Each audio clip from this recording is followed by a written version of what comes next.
Hello and welcome to Nollywood Fellow, a channel where I take you through Nollywood films. And today I'm excited to talk about the King of Boys franchise. Now, the most interesting thing about King of Boys is that both the words refer to men, king as well as boys, but the King of Boys is a woman, and this franchise is all about woman power. It's been directed by Kemi Adetiba, who is a king in herself. Now, in certain African traditions, a queen refers to what we could call a first lady, like the king's wife, while a woman who is in charge is a female king. Now, this is something I've gathered from documentaries and things I've read. Do let me know if I'm wrong in the comments. So, moving on, back to Alhaji Eniola Salami, the king of boys. Now, she is the king of gangsters. She's a kingpin, a kingmaker, and she helps the people in power remain in power. But when it comes to her own political aspirations, they get challenged. And how she pursues them, a flashback into her troubled past, and the challenges she faces, how she overcomes them, is what this entire franchise is about. Now, when I say franchise, the first part is a 3-hour long movie, and the second part is a limited series with 7 episodes. Now, I haven't seen this happening anywhere else before. If you know of any such cases, do let me know that too in the comments. Now, moving forward, I'll just take you through what I liked about the franchise. Both I'm going to be talking about both the movie as well as the series. So I'll just talk about what I liked about it and what I felt could have been better. So what I liked, of course, I've mentioned woman power. The depiction of women in the movie as well as the series has been really good. Like, there are some really strong female characters, besides, of course, the main lead, Eniola Salami.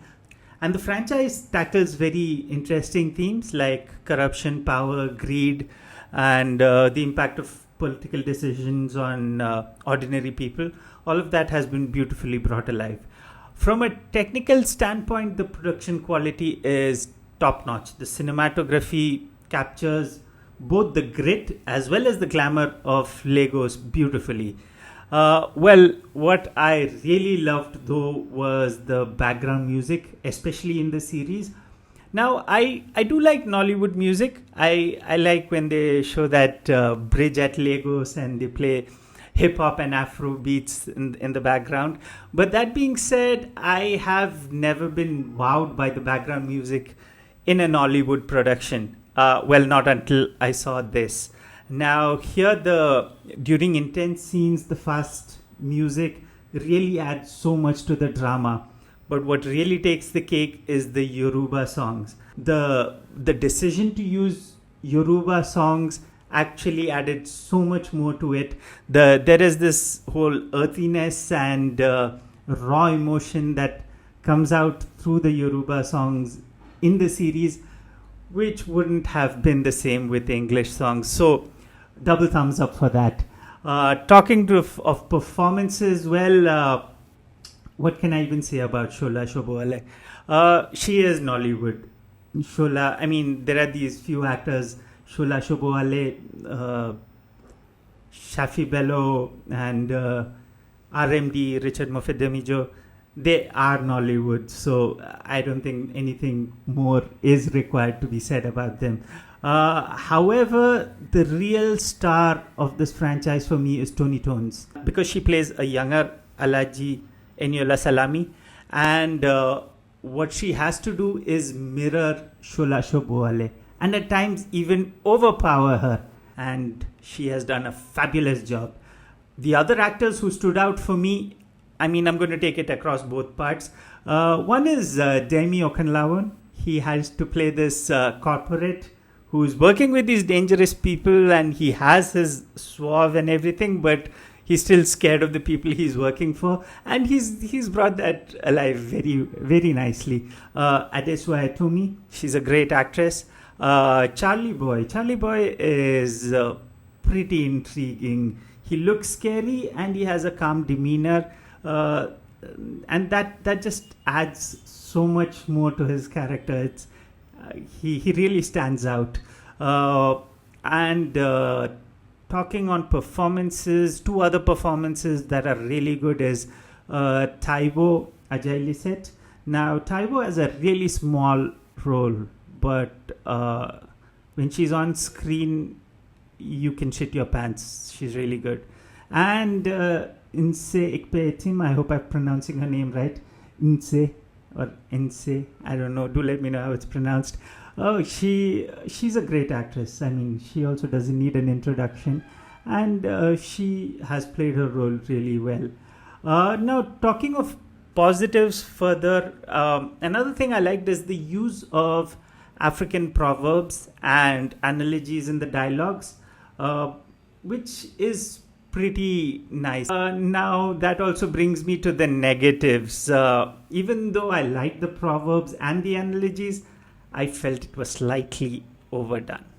It's like, so after everything you've done, do you really think I should spare you? When an elephant swings its tail, it flings poop.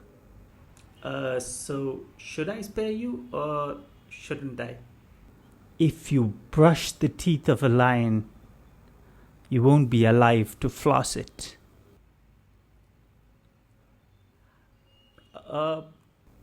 If you take pounded yam to America, it won't become dollared yam. Moving on to other negative points, especially in the second part, there are certain plot points which needed a bit more explanation. The motivations of certain characters are not clearly established, and there are some untied loose ends.